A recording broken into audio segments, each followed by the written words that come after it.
Kalau kita tawakal ke Allahnya 100%, Allah nolongnya 100%. Dan ukuran persentase itu yang tahu cuma kita, karena di hati kita itu yang muncul. Ada satu titik keraguan, berarti kurang dari 100%. Keraguan itu memperlambat datangnya pertolongan dan keajaiban dari Allah. Makanya aku tergantung prasangka hambaku kepadaku. Kenapa ada orang di zaman dulu tuh kayak dapat karomah, keajaiban-keajaiban dalam hidupnya. Kayak nggak mungkin terjadi secara logika dan ilmiah. Karena memang dia yakinnya ke Allah itu 100%. Apakah kalau kayak gitu kita nggak perlu ikhtiar? Perlu, tapi ikhtiar nggak ada hubungannya dengan keyakinan. Ikhtiar itu hubungannya dengan kewajiban. Allah yang suruh ikhtiar, tapi yakin berhasil apa enggak, itu urusan yang kedua, urusan hati antara kita dengan Allah Subhanahu wa taala. Kayak kita minum obat. Tentunya kita harus beli obat yang paling bagus, dokter yang paling recommended, yang spesialis. Oke, itu ikhtiar.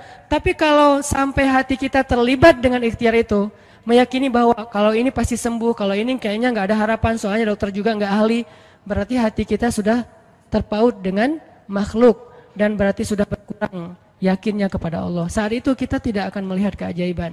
Yang terjadi dalam hidup kita saat itu apa? Hal-hal yang ilmiah.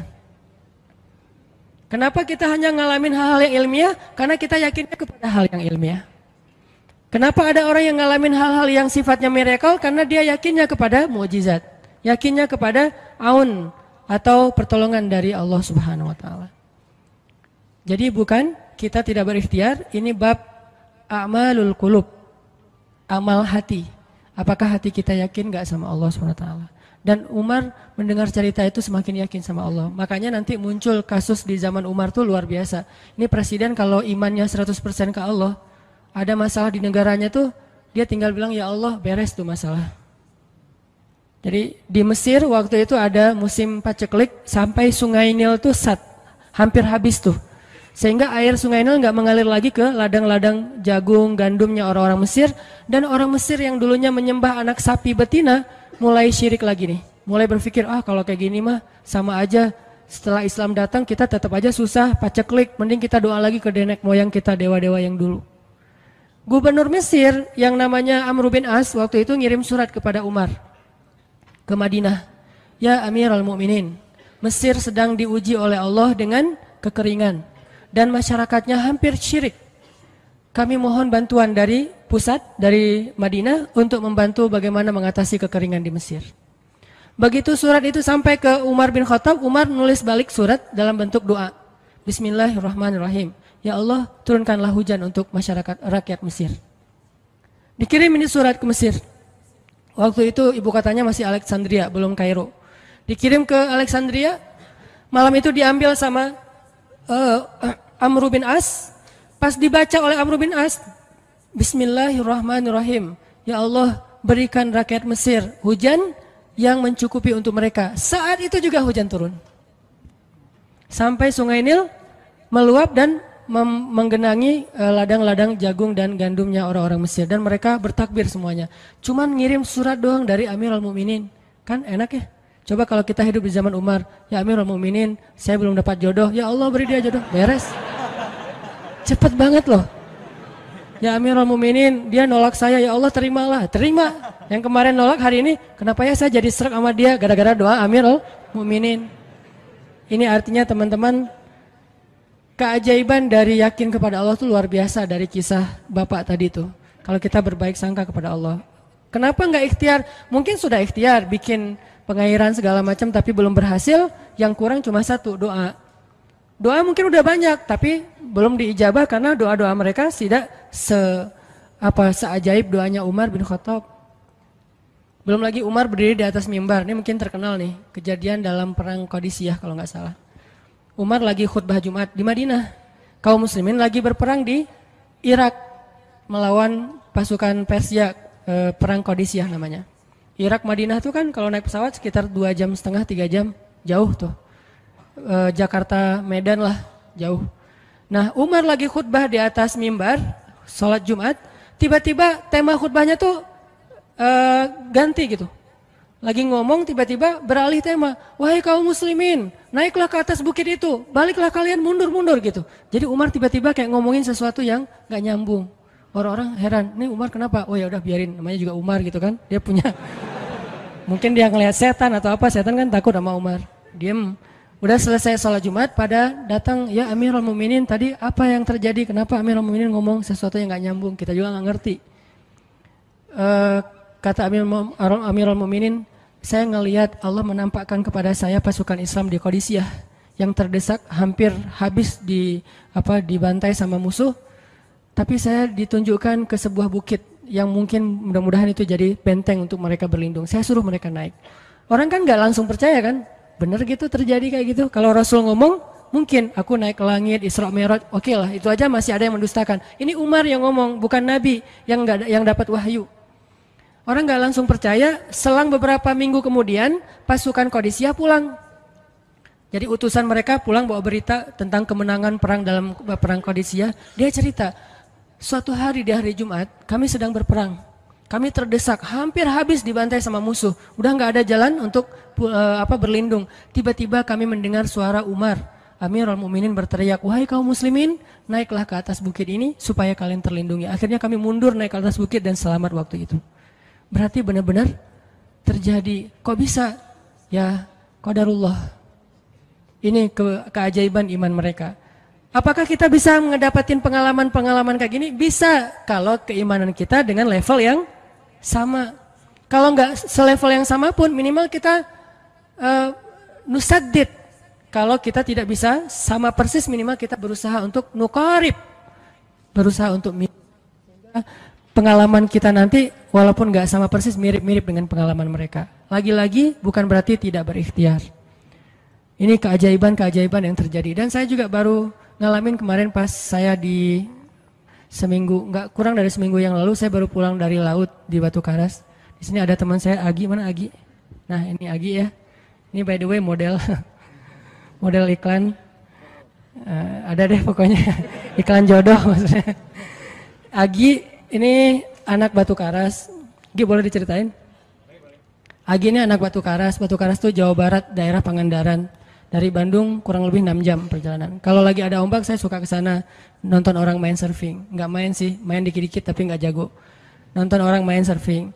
Ketemu Agi. Agi nggak tahu tuh ya. 2 hari sebelum saya datang ke Batu Karas dia sakit kayak demam gitu. Mungkin habis diputusin kali ya. Dia demam gitu, nggak enak badan, pengen pulang. Biasanya kalau nggak enak badan cuma dia tinggal di Jakarta, paling juga di kos-kosan. Tapi kali ini pengen pulang ke Batu Karas banget. Aduh, kenapa ya pengen pulang ke Basroh Batu Karas gitu ya. Batu Karas kayak Basroh gitu. Pengen ke Batu Karas. Pas dia pulang, hari saya lagi mau main tuh, dia diajak sama temen dia, ngojay itu apa? Berenang yuk gitu. Berenang yuk, berenang. Dia ikut, padahal lagi nggak enak badan, tapi pengen berenang. Pas lagi di pantai, saya datang ketemu loh, kayak kenal nih, hitam-hitam ektis gitu. Ternyata ketemu saya, Ustadz Hanan ya, ya wah, kenalan. Ustadz saya tuh ketemu Ustadz kemarin di Maruya pas kajian minggu bulan yang lalu. Cuman karena jamaahnya banyak, saya nggak bisa ketemu Ustadz, nggak bisa salaman. Saya waktu itu membatin. Ya Allah, saya pengen banget ketemu Ustadz Hanan langsung, tapi jangan dalam suasana ta'lim yang ramai, langsung berdua. Mudah-mudahan terkabulkan. Akhirnya Agi banyak istighfar sebulan istighfar, akhirnya terjadilah yang tadi itu. Dia nggak enak badan, saya juga tiba-tiba ujuk-ujuk, kenapa ya saya pengen ke Batu Karas, kenapa ya pengen ke Batu Karas, ternyata di sana ada ombak, kan ada Agi. Ketemu aja di Batu Karas, itu cara Allah menskenariokan. Dan itu terbukti banget loh, istighfar. Bukan karena saya orang soleh, dan kita bisa istighfarin siapa aja. Saya pengen ketemu ini, saya pengen, dan itu ajaib. Kalau misalnya nggak ketemu pun di dunia, insya Allah ketemu dengan orang soleh itu nanti di akhir. Apa ruginya beristighfar dan berdoa? Nggak ada ruginya kan?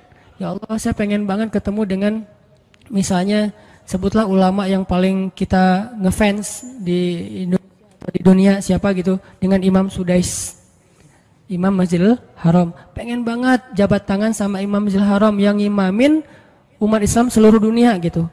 Tapi kan nggak mungkin.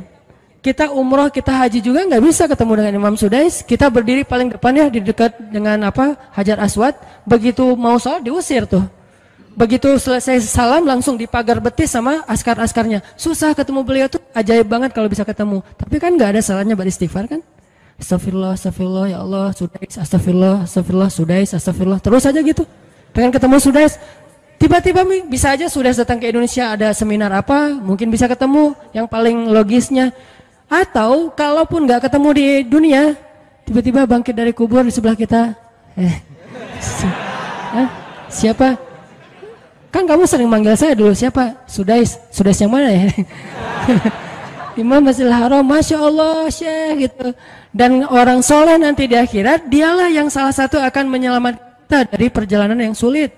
Selain syafaat Rasulullah SAW.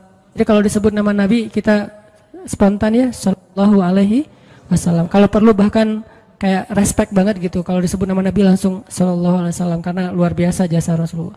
Yang jelas selain Rasulullah Sallallahu Alaihi Wasallam, nanti ulama-ulama orang-orang soleh juga bisa nolongin kita di akhirat. Jadi kalau kita doa, ya Allah pengen banget ketemu si Fulan, Syekh Fulan, Ustadz Fulan, Kiai Fulan.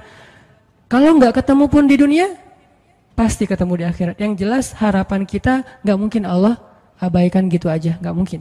Pasti Allah kabulkan. Cuman Allah kadang-kadang menggunakan cara yang lebih baik daripada yang kita pernah bayangin. Ketemu beliau di dunia paling cuma selfie. Tapi kalau ketemu di akhirat, dibawa selamat di sirat yang panjang, lebih mending mana? Ketemu nih dengan seorang ulama, orang soleh yang kita ngefans banget nih. Pokoknya saya pengen banget selfie sama beliau, ya Allah. Apalagi kalau orang soleh itu followersnya banyak, misalnya 1.100.000. Sedikit itu mah, banyak model yang 17 juta, 19 juta. Pengen followersnya nambah kalau selfie sama beliau. Cuma nambah followers. Tapi kalau ketemunya di akhirat, nambah apa? Nambah derajat, naik level. Kita jadi selevel dengan masuk ke level beliau, padahal kita mah malahnya nggak selevel gitu. Kenapa? Karena dibawa sama beliau. Orang soleh itu kalau mau masuk surga, teman-teman nyari teman-teman yang mencintainya di dunia. Ya Allah, mana Fulan, dia mencintai saya di dunia. Ya Allah, mana Fulan, dia mencintai saya di dunia. Allah bilang, dia masih tuh di sidang, belum beres-beres, sudah sidang ke-30 misalnya. Kan sidang di dunia aja satu kasus berpuluh-puluh kali kan, gimana sidang akhirat lebih berat lagi tuh. Ya Allah, tolonglah dia, selamatkan dia, karena saya mencintainya selama di dunia karena Engkau. Akhirnya orang-orang soleh pada balik lagi. Dari surga, balik lagi ke padang mahsyar. Demi ngapain? Demi menyelamatkan orang-orang yang mencintai mereka semasa di dunia. Datang ke padang mahsyar, cari ke bagian informasi. Tolong dong yang namanya ini gitu, panggilin. Perhatian, Hanan At-Taki dipanggil sama Syekh siapa gitu. Saya dipanggil, datang aja. Mas, saya yang dipanggil, benar Hanan At-Taki? Ya, mana coba buktinya? Aduh, saya lupa bawa kartu nama. KTP misalnya. Udah pasti tahu lah ya malaikat sama kita. Udah masuk aja, tuh ada yang nungguin di business lounge gitu. Jadi ada VIP lounge-nya gitu kan. Oh, saya boleh masuk VIP lounge-nya, masuk ke VIP lounge. Udah sampai di sana udah ada makanan segala macam, mereka lagi duduk. Kayak asa kenal nih, siapa ya? Dekat Hanan ya? Ya, wah kita sering ketemu dalam doa. Wah, akhirnya pelukan. Ada apa, Syekh? Yuk ikut saya ke surga, kan enak banget kan? Terus sidang saya gimana? Udah beres, diberes sama teman-teman saya di sana. Saya banyak teman di dalam gitu. Saya banyak. Beres kan? Di dunia aja bisa gitu, masa di akhirat gak bisa? Tapi dengan seizin Allah dan Allah ridho dengan kebaikan-kebaikan itu. Jadi nggak ada sia-sianya juga kita.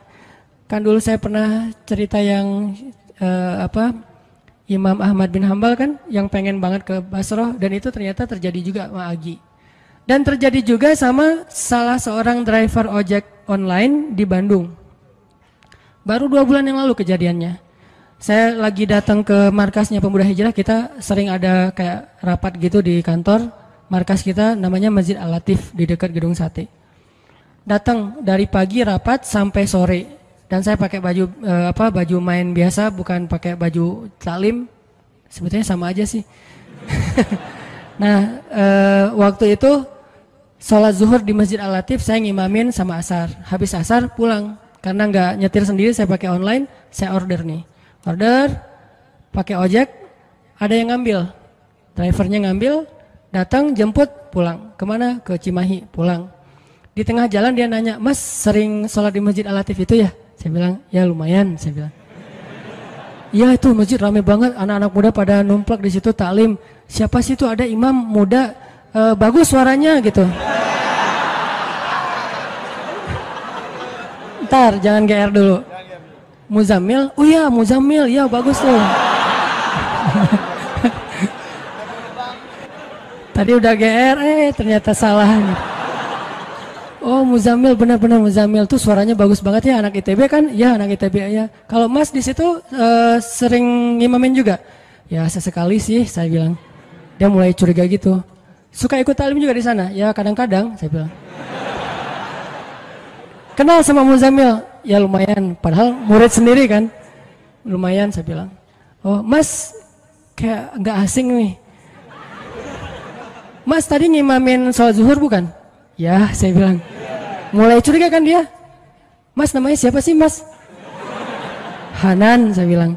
Hanan? Hanan yang mana nih? Ya.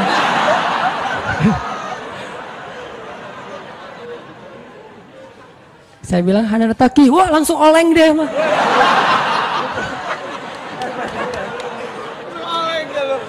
Oh, Mas biasa aja Mas biasa aja gitu.